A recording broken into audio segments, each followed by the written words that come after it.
সামনে আমাদের জাতীয় সংসদ নির্বাচন। 12 ফেব্রুয়ারি জাতীয় সংসদ নির্বাচন। তবে এবারের নির্বাচন কেবল জনপ্রতিনিধি নির্বাচনের মধ্যেই সীমাবদ্ধ থাকছে না। একই দিনে অনুষ্ঠিত হবে বহুল আলোচিত গণভোট। আর এই গণভোটের প্রচারণাকে কেন্দ্র করে সরকারের নির্বাচনী ব্যয়ে যুক্ত হয়েছে এক বিশাল অঙ্কের টাকা।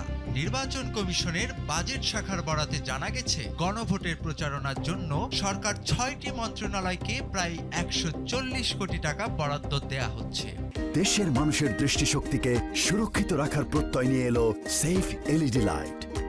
নির্বাচন কমিশনের বাজেট শাখার বরাতে জানা গেছে, গণভোটের প্রচারণার জন্য সরকারের 6টি মন্ত্রণালয়কে প্রায় 140 কোটি টাকা বরাদ্দ দেয়া হচ্ছে।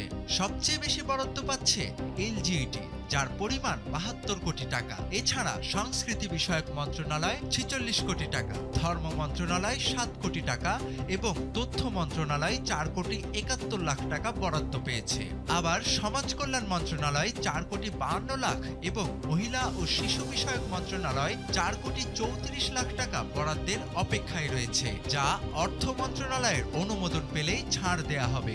এদিকে নির্বাচন কমিশনের নিজস্ব জনসংযোগ বিভাগও প্রচারণার জন্য 4 কোটি টাকা ব্যয় করছে। সরকারি সূত্রগুলো বলছে, নির্বাচনে 1400 কোটি টাকা ব্যয় হবে আইন শৃঙ্খলা রক্ষায়, আর নির্বাচন পরিচালনার জন্য রাখা হয়েছে 1200 কোটি টাকা বরাদ্দ। নির্বাচন কমিশনের অতিরিক্ত সচিব KM আলী নেওয়াজ জানান, শুরুতে শুধুমাত্র সংসদ নির্বাচনের জন্য 2080 কোটি টাকা বরাদ্দ দেওয়া হয়েছিল। পরে সরকারের পক্ষ থেকে একই দিনে গণভোট করার নির্দেশনা আসায় অতিরিক্ত 1070 কোটি টাকা বরাদ্দ চাওয়া হয়। সব মিলিয়ে এখন নির্বাচনী বাজেট 3000 কোটি টাকা ছাড়িয়ে গেছে।